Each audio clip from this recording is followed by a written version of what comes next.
नमस्कार, स्वागत है आपका सिटी पोस्ट लाइव पे। मैं हूं मृगांक से। इस वक्त की बड़ी खबर आ रही है, राजनीतिक खबर। आपको बता दें, बिहार में आगामी विधानसभा चुनाव की तैयारियों के बीच सियासी गलियारों में एक बड़ी हलचल मच गई है।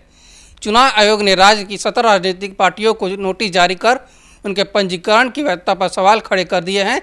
आयोग की ओर से इन पार्टियों को 10 दिनों के भीतर जवाब देने का निर्देश दिया गया है।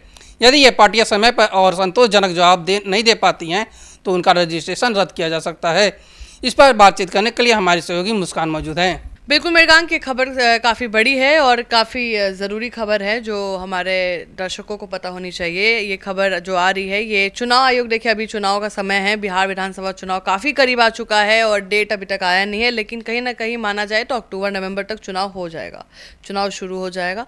आपको बता दें कि चुनाव आयोग अभी आपको भी पता है पूर्ण निरीक्षण के काम में लगी हुई है, SIR चल रहा है, सबका वेरिफिकेशन चल रहा है। तो चुनाव आयोग अभी पार्टी को कैसे छोड़ देगी?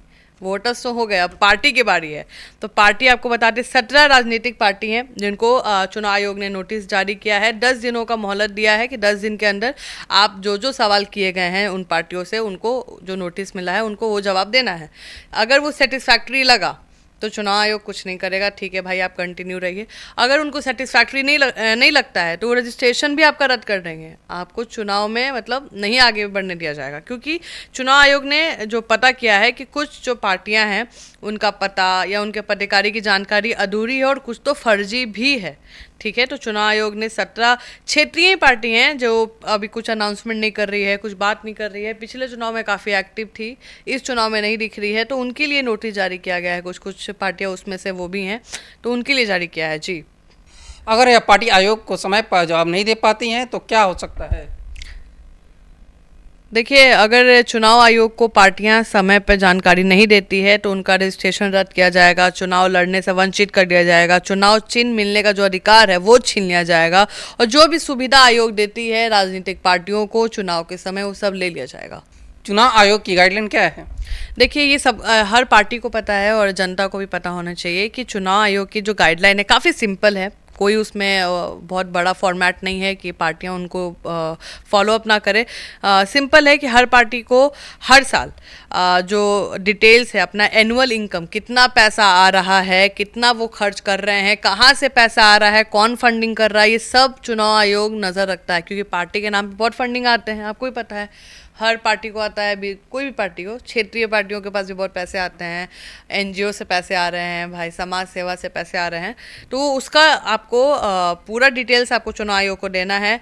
डिटेल्स सिर्फ एक्सपेंडिचर और इनकम का ही नहीं, मेंबरशिप का भी, कितने मेंबर हैं आपके यहाँ, उनके रिपोर्ट्स देने हैं, उनके कितने पैसे हैं, उनकी कितनी ज़मीनें हैं, ये सारा डिटेल्स उनको देना होता है, ठीक है। उसके बाद कंप्लीट इन्फॉर्मेशन देना है ऑफिस का, अभी ऑफिस कहाँ है, पहले कहाँ था, वो ऑफिस किसके नाम पे है, ठीक है। क्या क्या इम्पोर्टेंट जानकारियाँ हैं जो चुनाव आयोग को पता होनी चाहिए, जैसे उनके नंबर्स, उनके एड्रेस, जितने भी इम्पोर्टेंट है, ये बस यही गाइडलाइन है कि आपको सारे डिटेल्स देने हैं, कितना खर्च हो रहा है, कहाँ से पैसा आ रहा है, और जो कॉन्टैक्ट है, जो इन्फॉर्मेशन है, जो आपके मेंबर्स हैं पार्टी के अंदर, उनकी इन्फॉर्मेशन सही होनी चाहिए जी। मेरे मन में सवाल उठ रहा है, क्या इस कार्रवाई का राजनीतिक पर क्या असर होगा? देखिए कई सवाल मेरे मन में भी आ रहे हैं, कई सवाल जनता के मन में भी आ रहे होंगे कि क्या बिहार की सियासी तस्वीर ही बदल जाएगी? क्या जो चुनाव लड़ने की तैयारी कर रहे हैं, क्या उनके साथ कुछ अलग होने वाला है? क्या इस बार चुनाव नहीं लड़ पाएंगे?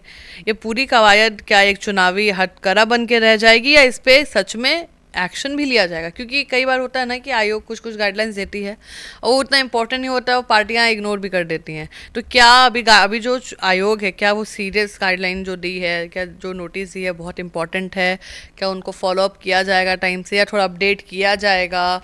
क्योंकि उन्होंने कहा है कि सेटिस्फाइड लगना चाहिए, मतलब आयोग को सेटिस्फाइड लगना चाहिए उनके जो रिपोर्ट है। तो अभी तो देखने वाली बात होगी कि जो पार्टियां हैं, जो 17 पार्टियां हैं जिनको नोटिस दिया गया है 10 दिनों के लिए, क्या वो काम कर रही हैं, कैसा काम कर रही हैं, इस बार चुनाव लड़ने जा रही हैं, उनके पार्टी की इन्फॉर्मेशन, उनके इनकम, सब कुछ चुनाव आयोग को आपको देना पड़ेगा, हैंड ओवर करना पड़ेगा। जनरली ये जो 17 पार्टी हैं वो क्षेत्रीय ही पार्टी हैं जी। फिलहाल यह मामला बिहार की सियासत में एक नई बहस और उथल पुथल पैदा कर चुका है। चुनाव आयोग की सख्ती और नियमों की पालन सुनिश्चित करने की ये पहल एक तरफ लोकतंत्र की मजबूती का संकेत देती है, और तो वही दूसरी ओर राजनीतिक रणनीतियों का नया मोर्चा भी खुलती है। इतना ही, आगे की जानकारी के लिए देखते रहिए सिटी पोस्ट लाइव पे। धन्यवाद।